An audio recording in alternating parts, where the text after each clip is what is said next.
Halo, kembali lagi dengan saya Cynthia Cakraningrum, psikolog. Kali ini saya akan membahas mengenai manfaat dari positive thinking. Nah, teman-teman udah pada tahu kan positive thinking itu apa? Oke, saya akan menjelaskan sebelumnya mengenai apa sih itu positive thinking untuk teman-teman yang mungkin belum paham mengenai positive thinking.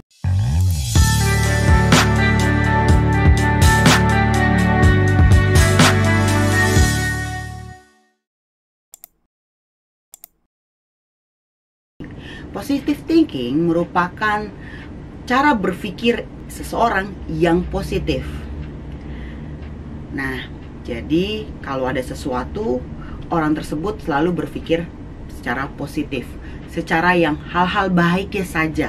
Dia tidak berpikir hal-hal yang negatif atau hal-hal yang jelek. Itu namanya positive thinking. Secara simpelnya seperti itu ya teman-teman. Nah, manfaatnya apa sih pada saat kita berpikir positif atau berpositive thinking?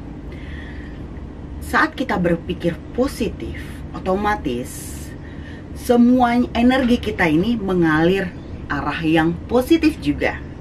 Nah, saat kita memiliki keyakinan positif pada hal tertentu, maka itu semua sinkron. Kejadian yang kita alami pun menjadi positif. Percaya nggak?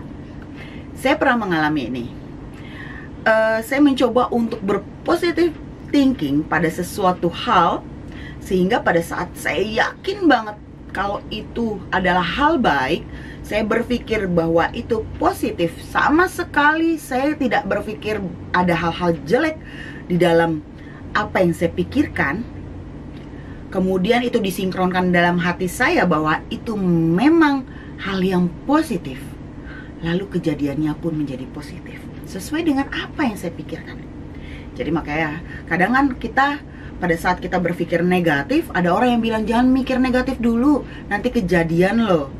Ternyata itu memang benar. Saat kita berpikir jelek, sekeliling kita, lingkungan kita tuh memiliki energi yang negatif pula. Sehingga apa yang kita alami akan bisa menjadi negatif.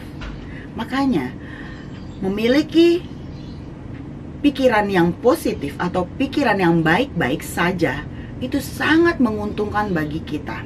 Tapi bukan berarti kita hanya berpikir positif tapi hati kita tetap nolak nih. Enggak deh, jangan.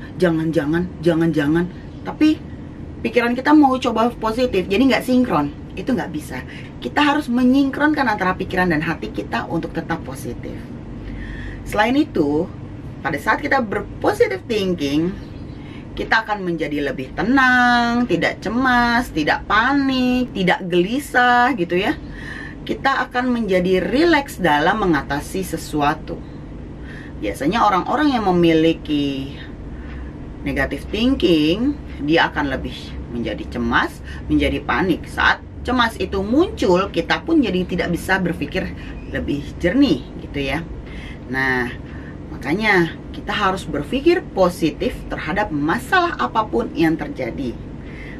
Oke, itu yang kedua manfaatnya. Dan yang ketiga, saat kita berpikir positif, setiap harinya berpikir positif, menghadapi sesuatu kita tetap berpikir positif dan tetap tenang, rileks, santai, kita akan lebih awet muda, lebih sehat, dan lebih bersemangat untuk menjalani hari-hari kita. Dibandingkan saat kita berpikir negatif terus setiap harinya. Berpikir negatif setiap harinya, menghadapi masalah negatif, apa-apa negatif. Kita akhirnya gerumet gara-gara itu saja, menjadi terlihat lebih tua karena kusut. Kemudian kita menjadi tidak sehat karena pikiran dengan fisik kita itu akan tersinkronisasi. Nah, kita harus menghandle pikiran kita supaya kita bisa menyehatkan badan kita juga gitu ya. Makanya kita harus berpikir positif. Banyak sekali keuntungan untuk berpikir positif dibandingkan pada saat kita berpikir negatif. Oke, sekian penjelasan dari saya. Semoga bermanfaat bagi kita semua. Terima kasih.